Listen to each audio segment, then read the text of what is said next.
오늘은요, 이제 181번째, 여호와를 경외하라. 이제 마지막 시간 또 말씀을 드리고자 합니다. 오늘까지 이제 여호와를 경외하라 말씀을 드리고, 내일부터는 이제 뭐 할 거냐면은, 또 갑절의 능력을 받자. 갑절의 능력을 받자인데 이거를, 영의 흐름을 알자라는 주제 가지고 또, 한 주 동안 또 설명을 드리고자 합니다. 영의 흐름을 알자. 오늘 이제 우리가 이번 주에 뭐 했죠? 여호와를 경외하자. 여호와를 경외하는 게 뭐냐? 교회 말씀의 본질이 뭐냐? 말씀의 원천이 뭐냐? 여호와를 경외하자. 맨 먼저 여호와를 송축하라. 여호와를 자랑하라. 여호와 이름을 높이라. 여호와께 구하라. 주를 앙망하라. 주를 부르지라 했는데 여호와를 송축하라. 아바라카 에트 여호와. 그죠? 또 여호와를 자랑하라. 빼 여호와 티트 할렐. 여호와 이름을 높이라. 우 네로메망 쉐모. 오늘 이제 여호와께 구하라. 따라세트 에트 여호와. 따라세티 에트 아도나이. 그죠? 주를 앙망하라. 히비투 엘라우. 여호와께 부르지라. 카라 여호와. 이거네. 오늘도 이제 보면은 여호와께 구하라가요. 따라시티예요. 따라시티 보면은 이 딸레트가 두 개예요. 이거 딸레트가 두 개죠. 요게 타부가 몇이죠? 타부가 또 하니까 두 개겠죠. 두 개. 그러니까 계속 십자가. 종족되고 한 것이 뭐예요? 여호와께 구하는 거예요. 또 주를 앙망한 게 뭐죠? 히비투. 요 베트가 때 집이 두 개죠. 집이 두 개예요. 집이 두 개. 요거를 앙망하는 내가 하나님의 집에서 요거를 부르는 거죠. 이렇게 우리가 원어를 보면은 본질을 정확히 알 수 없기 때문에 우리 모든 분들이 원어를 가지고 마침의 본질을 잘 깨달아 보시기 바랍니다. 오늘 이제 네 번째, 여호와께 구하라. 내가 여호와께 구하매. 이게 뭐죠? 내가 여호와께 구하매 따라시. 내게 응답하시고 아마. 내가 여호와께 구하매 따라시. 따라시는 따라시야. 따라세티. 내게 응답하시고 아마. 대답. 베아나니 이거예요. 베아나니. 내게 응답하시고. 내가 반드시 우리가 여호와께 구하면은 우리가 응답을 받아야 되겠죠. 내 모든 두려움에서 나를 건지셨다는 거죠. 내가 반드시 여호와께 구하면서만 내게 응답하셔야만이 내가 모든 두려움에서 나를 건져내셨다는 거예요. 내가 간구할 때마다 하나님은 어떻게 하죠?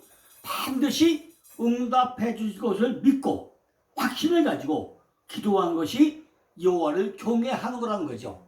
다시 한번요. 내가 간구할 때마다 반드시 응답해 주실 것을 믿으며 확신을 가지고 기도하는 것이 여호와를 경외하는 일이다. 이런 말씀입니다. 그러니까 우리는 기도할 때 줄 거야 말 거야 안 줄 거야 뭐 이거 생각하지 말고 반드시 우리가 기도한 것은 주실 것을 믿고 기도하는 거죠.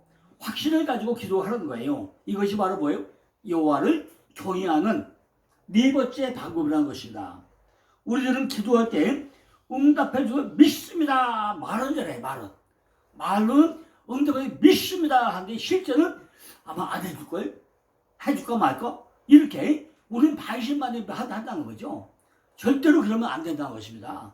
내가 반드시 주님께서 나한테 해줄 것이다. 확신을 가지고 믿음을 가지고 해야 되는데 우리 그 밑바탕에 뭐죠? 엉뚱한 생각이 깔려있다고 우리에게는. 그래서 절대 이러면 안 된다는 거죠. 왜 그러냐? 우리들은 기도할 때마다 두려움이 먼저 나간다는 거죠. 내 안에. 아마 안 해줄걸? 혹시 해줄까? 안 해주면 어떡하지? 이런 두려움이 우리한테 나간다는 거예요. 왜? 시험을 보는데 안 된다는 거죠. 세상을 바라보면은 우리는 어두워지고 당혹감을 감출 길이 전혀 없다는 거죠. 어쩔 줄 모른다는 거죠. 그러나 하나님을 바라볼 때는 그분으로부터 인도하시는 빛과 기쁨의 빛을 받게 되어 있어가지고 우리는 우리의 길은요 평탄하고 육행이 될 것이다. 이렇게 우리 확신을 해야 된다는 거죠. 왜냐하면은 하나님께서는 괴이 기도를 들어주실 것이기 때문입니다. 반드시 우리가 부르짖을 때 하나님은 응답하시다는 거죠. 너는 내게 부르짖으라 내게 응답하시고 그 반드시 들어줄 걸 믿어야 된다는 거죠. 그는 어떤 자에게도 나를 헛되이 찾으라고 말씀하지 않았다는 거죠. 다윗은요 내가 궁지에서 여호와께 구하매 그의 은총을 간청하면서 그의 조력을 요구했더니 그가 내게 응답하시고 내 요구에 즉각 응하시며 그 내 모든 두려움에서 나를 건지셨더라라고 막 기도하겠다는 거죠. 내가 두려워했던 죽음과 그 두려움으로 말미암아서 파생되는 불안과 보기로부터 나를 구해내셨도다 이렇게 말하고 있다고 다윗은 누가? 다윗이. 그 두려움은 두려움의 대상 자체가 가지는 위력보다는 더 큰 고통을 우리에게 주는 수가 많다는 것입니다. 즉 공포를 품게 된 것 자체는 단지 뼈와 살을 해칠 뿐만 아니라 두려움은요 영혼을 먹이로 삼고 우리를 자신의 은총을 소유하지 못하도록 전부 다 축출해버린다는 거죠. 다윗의 기도는 그 자신의 두려움을 잠잠하게 하는데 큰 도움을 줬다는 것입니다. 여호와께 구하고 그에게 자기 일을 맡겼으므로 그는 사건의 경고를 아주 태연하게 기다릴 수 있었다는 것입니다. 이제 다섯 번째 뭐죠? 주를 앙망하라. 히피투 엘다우. 주를 앙망하라. 뭐죠? 주를 앙망하라. 앙망이 뭐죠? 나바트. 보다 바라봐 나바트. 나바트. 앞에 뭐가 있죠? 히피투. 여기 힘이 붙죠? 내가 입술을 열어가지고 내 안에 집을 줘가지고 하는 것이 뭐예요? 어근이 나바트인데 나바트. 여기 뭐죠? 히피투야. 내 안에 내 호흡을 해가지고 내 안에 집을 줘가지고 하나님의 집을 줘놓으면은 누굴 바라보고 하늘 바라보는 거죠? 그럼 뭐예요? 광채인데 광채. 나하루. 흘려가다. 흘려가다 이런 거죠. 나하루. 다섯 번째는 5절에 내가 주를 앙망하고 황채를 입었으니 나바트. 내가 앙망하고 나바트. 그죠? 앙망하고 황채를 입었으니 나하루. 흘려가다 들어가다. 그랬더니 그 얼굴이 영원히 부끄럽지 아니하리라 했어요. 주를 앙망하는 것이 우리 얼굴에 광채로 나오도록 힘쓰고 애써야 한다는 것입니다. 우리들은 우리 마음속에 있는 것이 모두 다 어디요? 내 얼굴에 드러나게 되어 있다는 것입니다. 걱정, 의심에 있는 사람은 얼굴에 수심이 가득 차게 보여지게 되어 있고 기쁨이 넘치는 사람은 얼굴에 아주 화색이 넘쳐나게 빛나게 되어 있다는 것입니다. 여호와를 앙망하는 자는 얼굴에 광채로 나타나게 되어 있다는 거예요. 연인 관계에 있는 사람 얼굴을 보아도요 사랑하는 마음이 얼마나 보기에 앙망하면은 그저 그냥 딱 보면 얼마나 신나게 쳐다보겠습니까? 이렇게 어떠세요? 얼굴에 나타난다는 거죠. 야, 내가 너를 사랑하는 것은 말로 하냐도 얼굴의 표정으로 벌써 나타난다는 거예요. 우리는 한나를 볼 때 그 기도를 들고 있는 큰 마음 가운데 얼마나 간절히 기도하는지 우리는 알 수 있잖아요. 그렇게 정말 나의 토를 토하는 것처럼 기도하는 한나의 일을 보면서 우리는 무엇을 생각할 수 있겠습니까? 그 여인이 기도를 드리고 가서 먹고 얼굴에 다시는 수색이 없었더라고 그랬어요. 전부 다 하나님이 이루어질 걸 믿고 나니까 얼굴에 수색이 없고 뭐가 화색이 돌더라는 거죠. 세상을 바라보면은 우리는 어두워지고 당혹감을 갖을 필요 없지만은 어쩔 줄 모르지만은 하나님은 절대 그렇지 않다는 거죠. 그러나 우리가 하나님을 바라볼 때는 그분으로부터 인도하시는 빛과 기쁨의 빛을 받게 되어 있어가지고 우리의 길은 평탄하고도 육행 길이 된다는 것입니다. 자, 이제 마지막은 뭐죠? 옆에는 부르짖으라 카라 여호와 카라 아도나이 카라 예바 카라 그죠? 카라 아도나이 카라 여호와 그죠? 너는 부르짖으란 거죠. 6절에 보니까 이 곤고한 자가 부르짖음에 곤고한 자가 아니 가난한 자 비천한 자 아니 부르짖음에 카라 소리 지르매 여호와께서 들으시고 그 모든 환난에서 구원하셨다 그랬어요. 부르짖는 것도 여호와를 경외하는 거라는 거예요. 부르짖는 것. 그죠? 무슨 마음으로든 무슨 마음으로 부르짖어가 가장 중요하겠죠. 그죠? 무슨 마음으로 부르짖느냐. 지금까지 한 대로 뭐죠? 여호와를 송축하고 자랑하고 이름을 높이고 여기에 구하고 악망하고 이런 간절한 마음으로 우리가 부르짖어야 될 거 아닙니까? 매일 먹고 없어질 떡만 구하면 안 되잖아요. 정말 우리가 어떤 마음으로 부르짖냐가 중요하다는 거죠. 아주 곤고한 마음으로 부르짖으라는 거예요. 하다못해 집에서 기르는 개도요, 부르짖으면은 우리 개가 배고프구나 주인이 벌써 알아듣고 응답을 하고 한다는 거죠. 애들이 클 때도요, 애가 울잖아요. 그럼 젖달라고 하는구나. 너무 금방 하잖아요. 애가 치거거리만 해도 어디가 불편한지 금방 하잖아요. 그렇게 곤고한 마음으로 부르짖을 때 누가 알아요? 하나님은 아신다는 거예요. 목회자가 되는 것이 결코 쉬운 일이 아니죠. 목회자가 곤고한 마음이 없으면은 적당히 부르짖으면 안다는 거죠. 성도들이 뭐를 간구하는지, 뭐가 곤고한 건지 우리가 전부 다 알아야 되는데, 목회자가 곤고한 마음이 없으면은 부르짖지 않는다는 거예요. 부르짖을 때도 하나님만이 나의 통로이다 하면서 젖 먹는 힘까지 최선을 다해서 우리는 부르짖어야 그것이 곤고한 마음이라는 거죠. 젖 먹는 그 힘 가지고 젖 먹는 힘까지 다 동원해서 우리는 부르짖는 게 뭐라고요? 곤고한 마음이라는 것입니다. 너무나 애절한 마음으로 기도할 때는 기도도 잘 안 되죠. 너무 정말 안타까운 일에서 말이야 기도가 됩니까? 안 되잖아요. 기도도 안 되고 눈물도 안 나오고 마음이 찢어지고 창자가 끊어지는 상태가 될 때가 뭐예요? 이게 곤고한 마음이잖아요. 우리가 그런 마음으로 누구한테? 하나님께 부르짖어야 된다는 거죠. 왜 그러냐? 이처럼 하나님을 왜 경외하라고 하냐는 거죠. 실제로 보니까 여호와의 사자가 주를 경외하는 자를 둘러 진치고 저희를 건지셨다. 할라치우 끌어내다. 빼내시다. 할라치우 건지셨다. 여호와의 사자가 주를 경외하는 자를 참다 뭐죠? 진치고 저희를 건져내신다는 것입니다. 9절에 보니까 너희 성도들아 여호와를 경외하라. 저를 경외하는 자에게는 부족함이 없도단 거예요. 그죠? 하나님을 여호와를 경외하는 자에게는 부족함이 없다는 것입니다.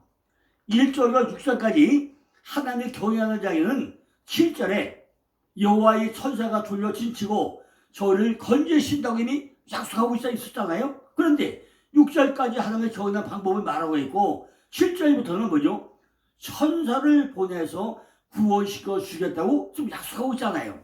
그리고 8절에 우리가 왜 8절에 너희는 여호와의 선하심을 맛보아 알지니라. 그에게 피하는 자는 복이 있다 그래요. 여호와를 경외하는 자는 여호와의 선하심을 맛보아 가지고 알게 되게 한다는 것입니다. 여호와를 경외하는 것은 이처럼 아주 멋진 거라요. 멋진 거예요.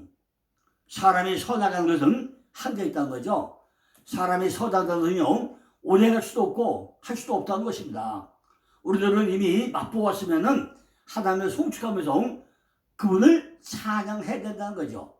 하나님께 감사하면서 하나님을 찬양해야 된다는 것입니다. 우리가 어제 제가 그 에베소서 찬송하리로다 이 말씀드렸죠.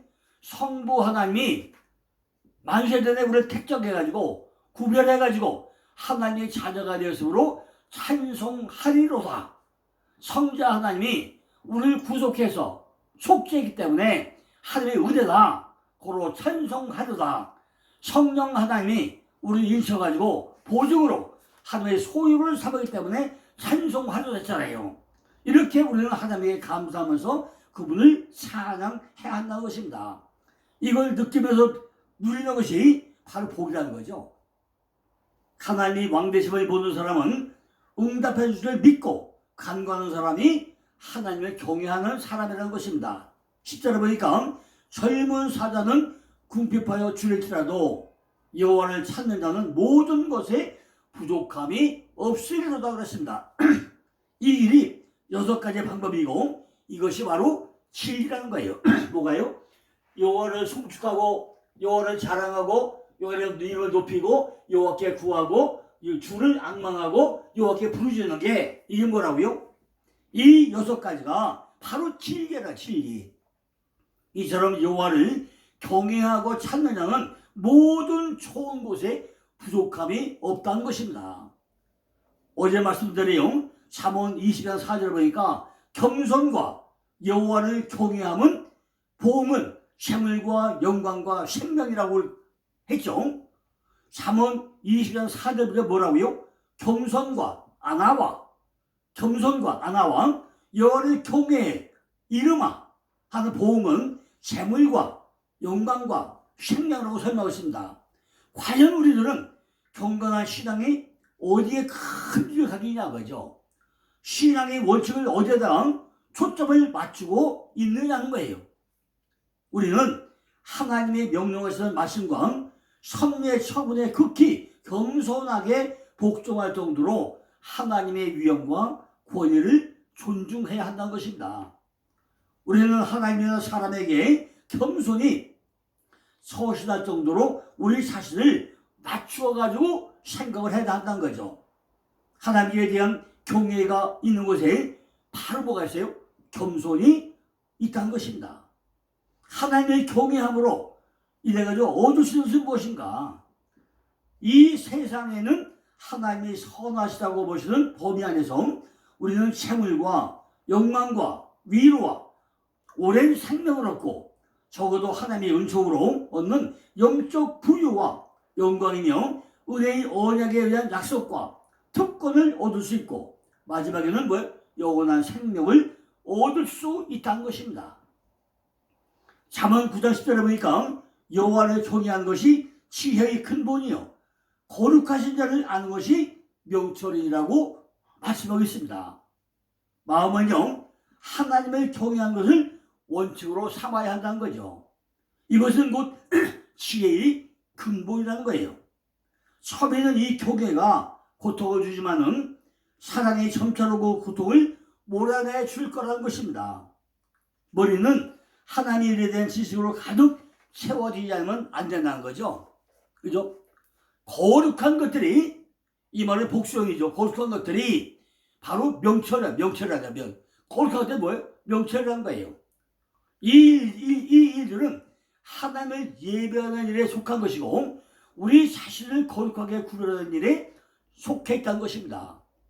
아는 것이 명철이라고 아는 것이 명철이라는 거예요. 이 6가지가 근본이 되고 나면은 이 지혜가 부족함이 없도록 하나님이 전부 다 해 주시겠다는 것입니다. 이거를 아는 것이 명철이라는 거예요. 바로 칼집과 같은 그런 관계라는 것입니다. 이것은 여호와를 경외하는 것으로 종교의 모든 의미를 포함하고 있다는 것입니다. 다윗은 아주 유명한 음악가였죠. 또 정치가였죠. 군인이었죠. 그는 아이들에게 내가 너에게 수금타기나 칼이나 상수전법과 활성을 가르쳐 주겠다고까지 했다는 것입니다. 그렇지 않으면은 내가 너에게 국가 정책에 관한 금과 옥조를 가르쳐 주겠다고 말하지 않냐고 내가 너에게 여호와를 경외함을 가르쳐 주겠는데 이것은 모든 기술과 학문보다 낫고 모든 번제물과 생물보다 나은 것이라고 말하고 있다는 거죠. 그죠? 다른 것보다도 여호와를 경외하는 방법, 그걸 가르치는 것이 최고의 교육이라는 거예요. 이 점이야말로 우리 스스로가 익히고 동시에 우리 자녀들에도 가르치고 힘써야 하는 그런 요점이라는 것입니다. 여호와를 경외하라. 저는 경외하는 자에게는 부족함이 없다고 그러잖아요. 이것은 바로 지식과 지혜와 명철을 바로 알도록 선포한다는 것입니다. 하나님께서 원하시는 의로운 삶은요 13절에 악한 말이나 거짓으로 하지 않는 것, 14절에 악에서 돌이켜가지고 선한 방향으로 나아가는 것, 14절에 화평을 찾아 따르라는 것입니다. 하나님께서는 이러한 의로운 삶을 살아가는 자의 소리를 들으시면서 그에게 세심한 관심을 나타내신다는 것입니다. 예전에 사장의 원천이 뭐였죠? 빗손 기온, 히터리엘, 유브라데 이것이 동서남북 사방으로 흘러가면서 모든 생명을 살리는 물의 근원이라고 물의 근원이라고 했잖아요. 물의 근원, 그죠? 어린 양 보좌가 있는 곳, 그죠? 어린 양의 보좌가 있는 곳. 이 모든 성경은요 예수 그리스도를 증거하기 위해 가지고 기록된 말씀이지만은 하나님이 성전된 우리 속에서 언제나 이렇게 에덴의 사대강 같이 생수의 강이 흘러 넘쳐야 한다는 것입니다. 모든 교회마다 여호와를 경외하는 말씀이 하나 에덴의 사대강 같이 흘러가야 한다는 것을 지금 설명하고 있는 것입니다. 우리 모든 교회가, 우리 모든 사역자들이, 우리 모든 성도들이 이렇게 내 안에서 빗손 기온 이티겔 유브라데 같이 말씀에 흘러가기를 간절히 기도다 드리겠습니다. 이제 내일부터는 영의 흐름을 알자. 영의 흐름을 알자. 이걸 또 한 5번 정도 나눠가지고 구체적으로 또 설명을 드리겠습니다. 감사합니다.